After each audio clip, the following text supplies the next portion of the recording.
Bonjour à tous, j'espère que vous allez bien. Bienvenue sur la chaîne Sciences Fonction pour cette nouvelle vidéo consacrée aux examens d'entrée en mathématiques de médecine pour l'année 2017, partie 2. Bien, commençons tout de suite par la première équation, le premier exercice de cette vidéo.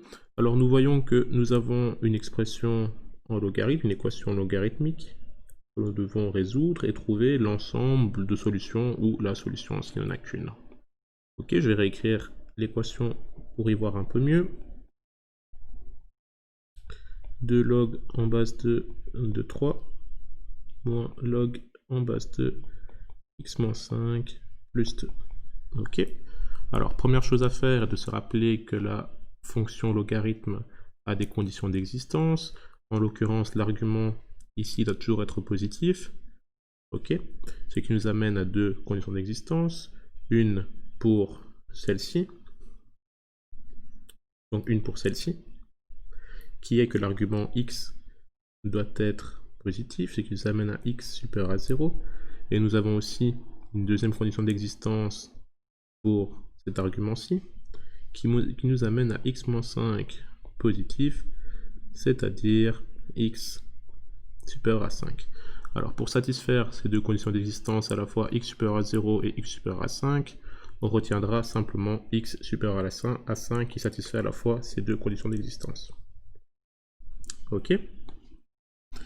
Alors maintenant, la stratégie pour résoudre ce genre d'équation est de tout ramener en logarithme. Par ailleurs, si on aurait une équation en exponentielle, on aurait tout ramené en exponentielle. Dans notre cas ici, on a des logarithmes en base 2, on va essayer de tout exprimer en logarithme de base 2.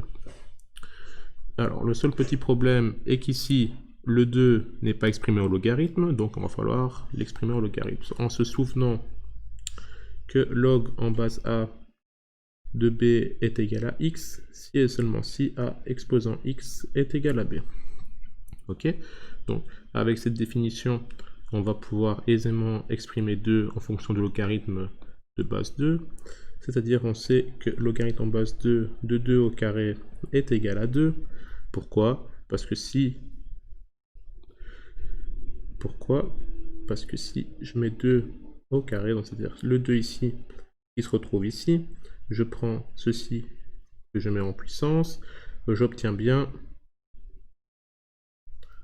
ceci. On trouve bien là.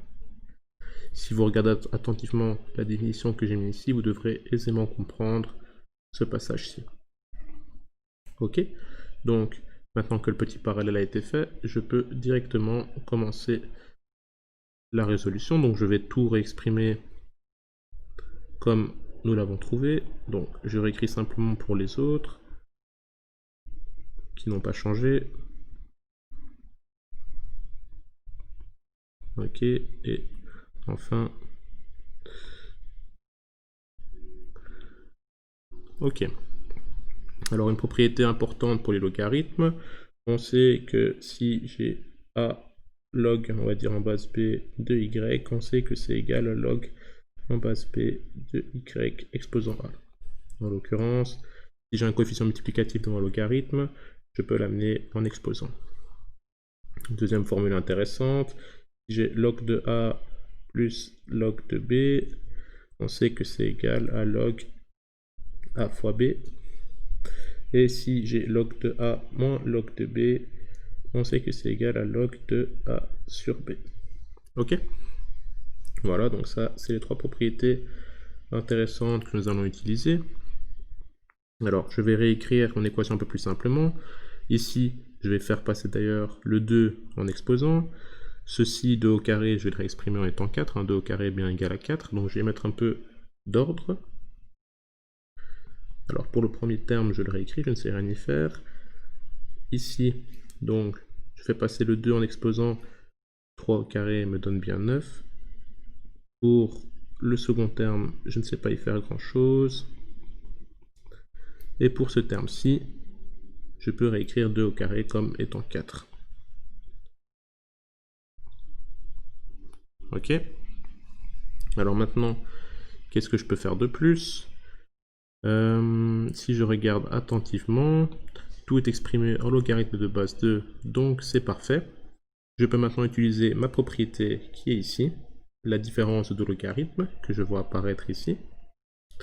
Donc je vais encore une fois réexprimer mon équation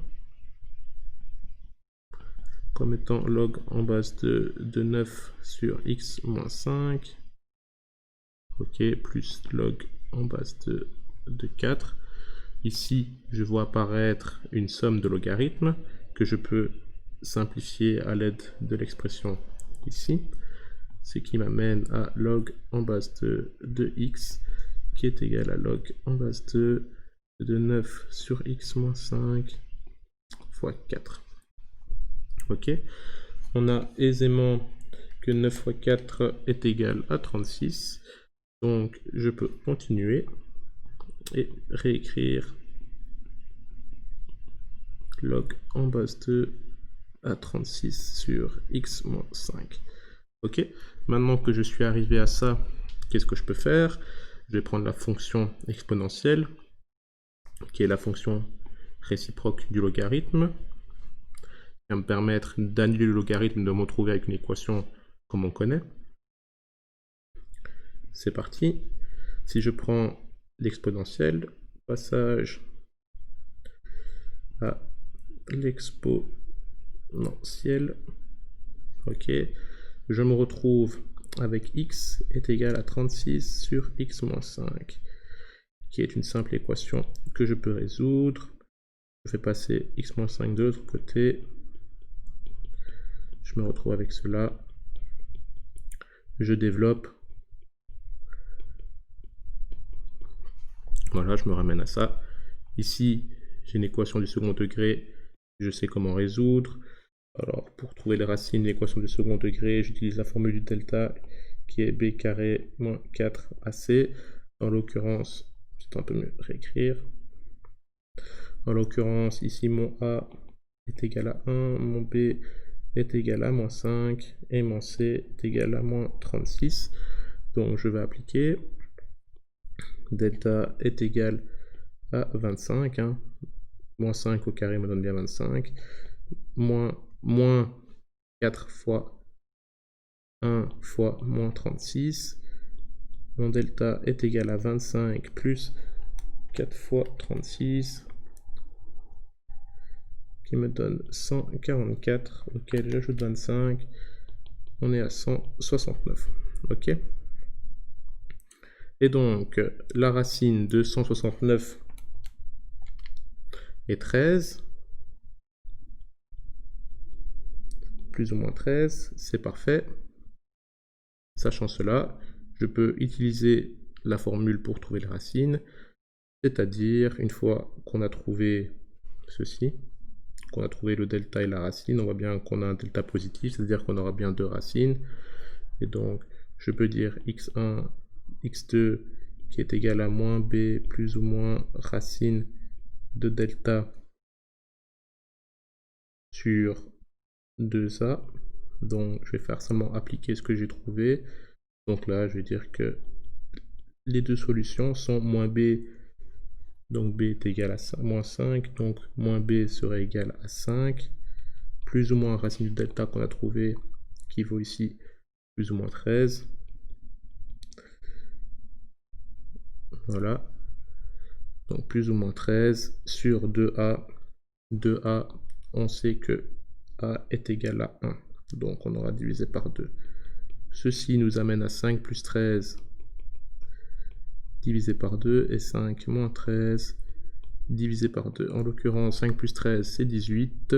Divisé par 2, nous avons 9. Ici, 5 moins 13 divisé par 2 me donnera un chiffre négatif. Donc, je peux rejeter.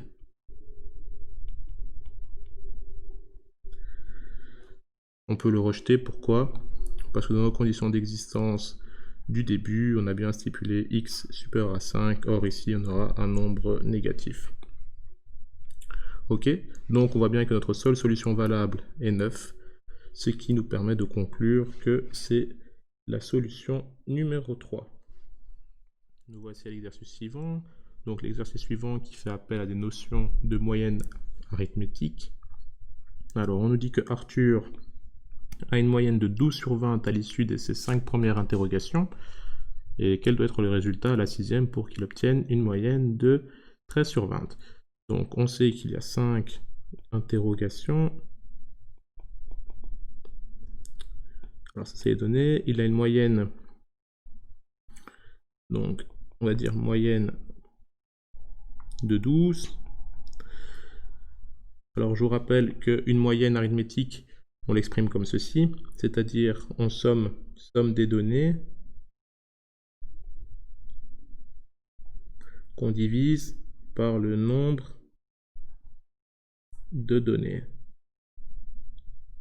Ok, peut-être écrire un peu mieux ceci. Nombre de données. En l'occurrence, le nombre de données est égal à 5. On sait qu'il y a eu 5 interrogations.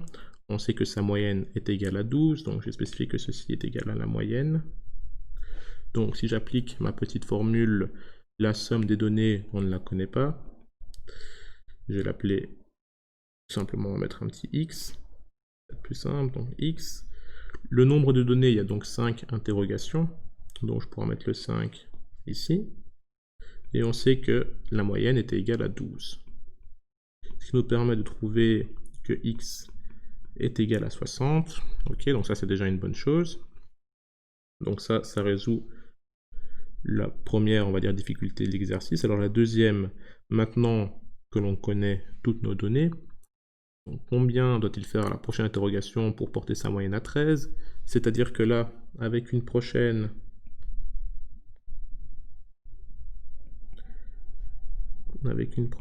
interrogation, on va avoir le nombre de données qui passe à 6. On veut que la moyenne soit de 13. Ok. On sait que la somme des 5 premières données est 60. 60 pour les 5 premières données. Et justement, on cherche le score qu'il devrait faire à la 6e interrogation pour avoir justement une moyenne de 13. Alors on va mettre tout ça en musique. Donc je veux que la moyenne soit égale à 13. Je sais que sur mes 6 interrogations, j'ai les 5 premières qui vaut 60. On a trouvé que la somme des 5 premières interrogations valent 60. Plus la 6e dont je ne connais pas, et d'ailleurs dont je cherche le score. Je sais que le nombre de données est 6 cette fois-ci. Attention, ici on avait 5, car on parlait bien de 5 interrogations. Ici, on se pose la question de combien je dois faire à la prochaine interrogation pour avoir 13 de moyenne. Mais qui dit une prochaine interrogation dit qu'on a bien une donnée en plus, qui est les données des 5 précédentes, plus l'interrogation prochaine, plus celle qu'on va faire. Ok, donc on a bien ceci, et il suffit de résoudre simplement x pour trouver ce qui nous amène à 13 fois 6 est égal à 60 plus x. 13 fois 6 me donne 78. On a 78 moins 60 qui est égal à x.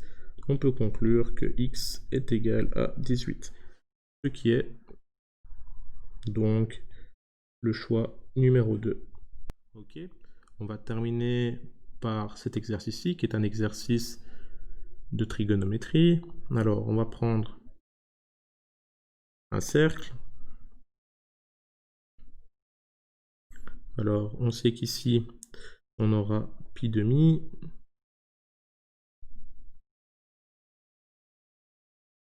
On aura pi demi. Ici on aura pi, 3 pi demi. Et on va dire 0. Ok. Alors un petit détail, si je tourne dans ce sens-ci, j'applique le sens positif des angles, et si je tourne dans ce sens-ci, j'applique le sens négatif. En l'occurrence, on nous donne comme énoncé que alpha est compris entre 0 et 360 degrés. Donc je peux dire plus précisément entre 0 et 2 pi radians. Ok, donc ici on sait que 0, si je pars de 0 et que je fais un tour complet, je retombe sur 0, donc 0, je peux mettre un petit 2pi à côté, comme ça vous voyez que 2π se trouve à la même place que le 0, hein, c'est juste un tour en plus, ok. Et on sait que sinus alpha est égal à moins sinus de 10 degrés. Alors une chose intéressante à se rappeler avec le sinus, c'est que si j'ai sinus de moins x, c'est égal à moins sinus de x, ok. Et donc grâce à cette relation, je vois que je peux faire rentrer le moins qui se trouve ici dans l'argument du sinus. Donc je sais que sinus alpha est égal à sinus de moins 10 degrés. Ok, donc alpha se trouve, donc ceci me permet de dire que alpha est égal à moins 10 degrés. Alors attention, rappelez-vous pour le sinus, je vais prendre un exemple ici. Ok, je trace. Imaginons, j'ai un angle ici qui me donne le sinus recherché. On va dire que ceci est le sinus recherché. On va dire que ça, on va partir de l'angle négatif, hein, c'est pas très grave. On va dire que ça, c'est moins alpha. Peut-être que je vais prendre bêta comme ça, ça n'intervient pas. Ça, c'est moins bêta. Je vois qu'il y a bien ce sinus-là qui me donne cet angle-là. Mais j'ai aussi l'angle qui est à l'opposé, qui est ici, qui me donne le même sinus. Ok? Donc, il faut faire attention qu'avec le sinus, on a bien deux angles qui rentrent en compte. Donc, si je viens à mon cercle trigonométrique qui est ici, si j'ai une ouverture de 10 degrés, moins 10 degrés, donc je tourne dans le sens ici, je vais tourner dans ce sens-ci. Donc, si j'ai une ouverture de moins 10 degrés, je vais être, on va dire, quelque part ici, grosso modo. Donc là, j'aurai le sinus qui m'intéresse et j'aurai à l'opposé le deuxième sinus qui correspond. Alors, si on part avec des angles positifs, on sait qu'un tour complet, donc 2π, est égal à 360 degrés. Je suis parti de 2π et je suis arrivé ici. Donc, j'ai enlevé moins 10 degrés. Hein. Rappelez-vous, alpha était égal à moins 10 degrés. Donc, si j'enlève moins 10 degrés de 360 degrés, je me retrouve ici à... Je fais une petite flèche. Je me retrouve ici à 350 degrés, d'accord. Et si je regarde l'opposé symétrique, j'aurai aussi bien évidemment une ouverture de 10 degrés. Ici, on a pi. Donc, on sait que pi est égal à 180 degrés. Donc 180 degrés plus une ouverture de 10 degrés me donne 190 degrés. Donc on sait qu'ici, je serai à 190 degrés. Ce qui me donne comme solution de mon équation trigonométrique le choix numéro 3. Voilà ce qui clôture cette vidéo. J'espère qu'elle vous aura plu. Si vous avez des questions, n'hésitez pas à les poser dans la barre de commentaires. J'y répondrai assez vite. Merci d'avoir regardé et à bientôt sur Science Fonction.